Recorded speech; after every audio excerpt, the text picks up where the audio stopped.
Tierra encantada, la tierra encantada, tierra encantada, la tierra encantada. Hey there friends! In this build I will show you how two dramatically intertwined habitats came to be. In the scorching heat of the Sonora Desert, the bighorn sheep scales cliffs and looks down at the canyons below, where the coyote dwells. This habitat gets its power from dramatic rockwork and biome-appropriate plants, dry grasses and bushes, and the cacti that are an iconic aspect of the biome we are attempting to recreate. Join me. Located in the southwest of the USA and the northwest of Mexico, the Sonora Desert is a large, arid environment that is known for its biodiversity, most of all the iconic cactus forests you can find there. In addition to that, you can find intriguing ruins there of ancient cultures many centuries old. I was inspired by this environment to build for the bighorn sheep and the coyote, and this habitat went through many designs in my head, but I knew one thing for certain. I wanted the guests to be able to view a diorama of sorts, where both the coyote and the bighorn sheep were visible at once, at the same time. The sheep above, the coyote below. In truth, there's many other ways I could have gone about this, but in this instance I chose for an oval-shaped canyon with an elevated ridge all around it for the bighorn and coyotes amidst the cacti down below. A lot of the speed build you're going to see will be focusing on terrain and rockwork. I'll be honest, it took me quite a bit of time to finally nail down the final design for this habitat. If I had to build it 10 times, I'd probably come up with 10 very different versions. That is the fun part of building habitats. They evolve, and sometimes the process is as rewarding as the end result, and you come up with new ideas and different ways that you could perhaps implement in other habitats. Another thing I love about building for Planet Zoo lately is creating habitats that interact with each other, that are connected to each other, that play off of each other, even though that can get quite unrealistic at times. The struggle with null barriers is real. I think the next two habitats in Tierra Encantada will have a similar connected feel to them, but more on that later.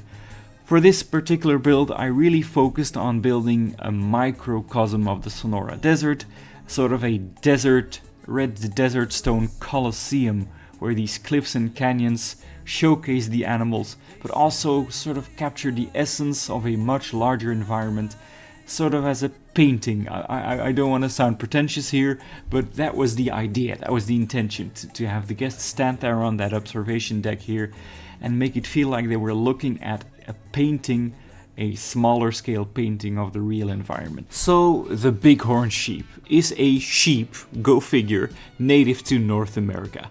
They made their way there over the Bering Land Bridge from Siberia, and once they arrived they flourished, with millions of them roaming the continent.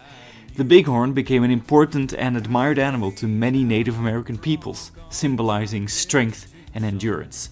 But by 1900, their population had sharply declined due to diseases and overhunting. Once again, Europeans came along and kind of ruined it for everyone. Fast forward to today, and their numbers have improved. They're considered a species of least concern, thankfully. The desert bighorn sheep is a subspecies of this iconic animal that lives in the Sonora Desert. And they are known for their incredible adaptability to very diverse conditions in North America. Speaking of adaptability, let's talk about the coyote. And honestly, curse that name. Curse the word coyote. I have to re-record myself constantly saying this word. I don't know why it is such a tongue twister for me, but coyote, is that even the way to say it? I don't know, it's a weird word. But they are a champion of adaptation. They thrive in nearly every environment, from deserts to forests to urban areas. They are, a wolf, a canine predator, pure survivors, and you can find them in a variety of habitats across the whole continent. A perfect match for this environment and for being coupled here with the bighorn sheep. They live all over North America, and they have already been spotted as of 2013 in Panama, so they are probably slowly moving towards South America. So a very successful predator of North America, kind of reminiscent of the cougar. If you know, the cougar is also one of those predators that lives both in North and South America in very different environments. So really cool, interesting animals. At this point in the build, I am jumping between decorating the bottom habitat and the top habitat. That's just how I roll. I show you the real timeline of building these habitats just because I think that's interesting, and you will see that I jump around building this part and this part and this part. That's just the way I play this game. I don't really sit still and build out one detail. I'll just jump around. And yeah, I'm placing a lot of grass, a lot of cacti actually, in this habitat here in the bottom. I might even have put a bit too much in there. That's for you to judge. Maybe I didn't make quite a desert, but more of a lush environment, lush mountain environment. I'm not quite sure, but still, I'm pleased with it. I'm just adding some detailing here to the rock bridge. And yeah, just making sure that the top layer, that the bighorn sheep, the animal you saw walking there over the bridge, is not the bighorn sheep, because it wasn't in the game at that point. When I built this, the game, the DLC hadn't been released yet, so I was using some stand-in animals just to sort of estimate what their traversable terrain would be like, because obviously whenever you build a habitat like this, put the animals in there before you make any huge mistakes with their traversable terrain. Have them check it for you, have them be like the test animals that test out whether or not the traversable terrain works in your habitat. Of course, they couldn't escape, it was sandbox mode, so the guests that you see walking there were in no danger at any point, I promise. While we watch Yellowboo placing more rocks, and then grabbing some more rocks and placing them, and then placing some dry vegetation, it's time to look to the future of Tierra Encantada. Right after the guests look from above, and then walk down and look from below, they will go through a tunnel, and the tunnel will slowly morph from desert rock to tropical rock, and as they emerge from the tunnel, they will leave the desert behind them and enter the jungle. And here again, I don't want to just go, this is the jungle, this is South America, so we'll have the jungle. I'm going to try and do research and try to recreate the environments that the next few animals actually live in. How good I will manage to do that, you will have to see.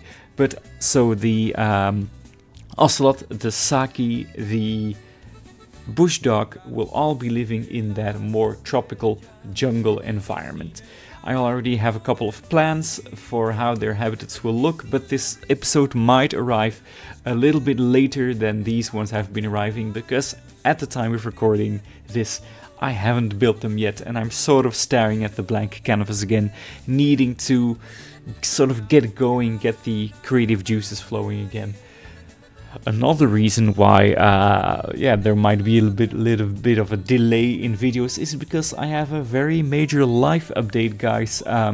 As I have revealed in a previous video, I have I am a father, I have a child of 2, a daughter, but I became dad for the second time a couple of weeks ago. I have a son now, a wonderful baby boy. And it's been quite intense dealing with 2 kids. It's wonderful, of course, and it's the moment of a lifetime to have a child so young, 2 of them in fact, and raising them and seeing them grow. But boy, it is something to have one child. In retrospect, is sort of like a hobby parenting. I don't want to denigrate anyone who went through that experience, but now looking back at it, managing 2 children, even with it having just been a few weeks, but it is intense. It is next level parenting, managing these 2 schedules, really, these 2 life forms at the same time means that your free time is very limited, and I am trying to spend it wisely. which means in my case I'm trying to spend it by sleeping, but I'm not barely sleeping enough. So it's been a challenge, but yeah, it's all going to be worth it. I'm telling you guys, becoming a father has been the best thing to ever happen to me. So yeah, that is a reason for why maybe updates might be happening a bit slower. I started a series about Inzoi, the life simulator, that hasn't seen a second episode yet. It will be coming for those happy few that want to see more of it. And other games as well, I'm playing them. I'm still thinking about making other videos about video games. I'm thinking of making videos about music, but it all will have to wait in due time. I might not quite have the free time that I did when I just had the one kid, and I definitely won't have the free time that I had when I had, no kid. In addition to that, I've really been ramping up on the number of Planet Zoo projects that I want to take on. We have this zoo that I'm going to try and finish in the next few weeks. We have Bolo Bolo, which is at a standstill.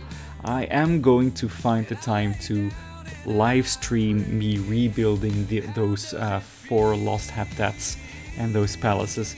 So if you want to join and watch me build them, you're welcome to. I don't really expect huge crowds to flock to it, but I feel like live streaming that might be a good idea for me to pass the time and sort of motivate me to keep building and stop procrastinating. And in addition to that, I have joined a community zoo project by another YouTuber called Gunter's Gaming, where I will be building together with a couple of other wonderful creators an African zoo. Go figure that Yelbu chose Africa to build a community zoo. I might have a thing for Africa, you might say. And I'm going to build, surprise, surprise, a pygmy hippo habitat. And you will see that video arrive here when the moment is right. I also am planning to build a habitat for another creator who was sort of looking for inspiration, and I'm going to try and build a sort of temperate German forest kind of environment for the wild boars and the wisent there. I have some cool plans, and we will see whenever poor old Yelboof actually finds the time to do that. For now, enjoy the rest of the build and the cinematics. The end was never near. The cold, it wasn't fear. My ship floats above me, and my woman, she floats near. I've seen the moon at high noon in the sky, and it flew past my window at 5, and then we got married in a purple room.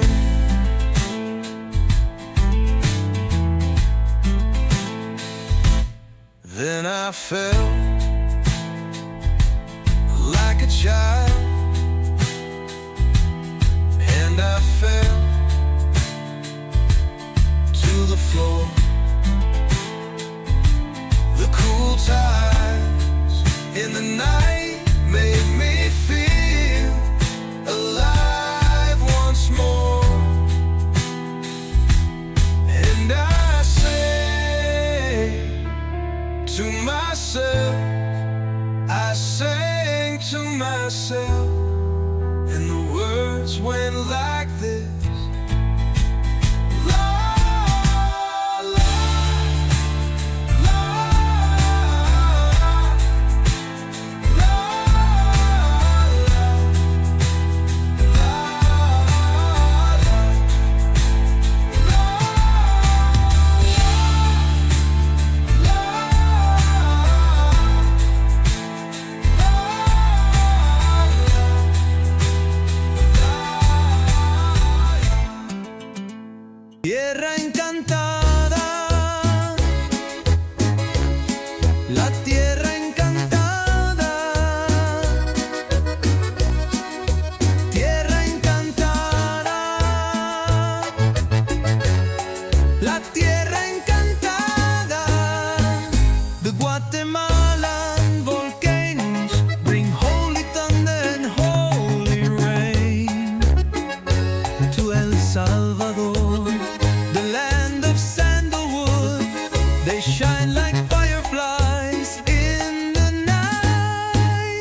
black and chestnut eagle watches the children dance in my Ep4.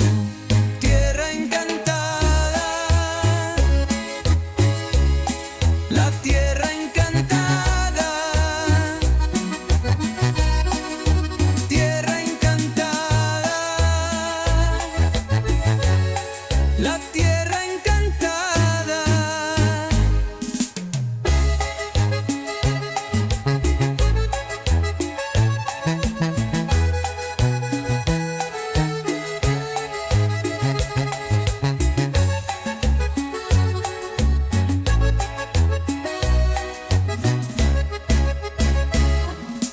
Tierra encantada, qué tierra encantada, tierra encantada, la tierra encantada.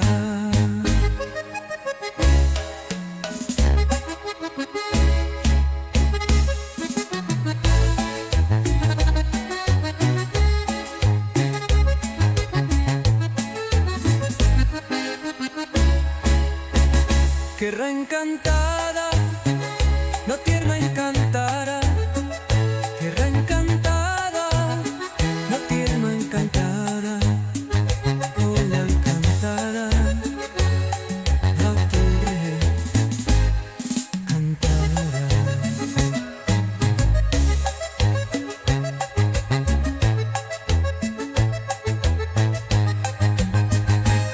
Deporte Milan, volcanoes, bring holy thunder and holy rain to El Salvador, the land of sandalwood. They shine like fireflies in the night. The cacti sings me off to sleep. I float downstream to reach Colombia. The black and chestnut at dawn. I'm gone from Tijuana, the grade of calls to guide my way across the sea to reach Chihuahua.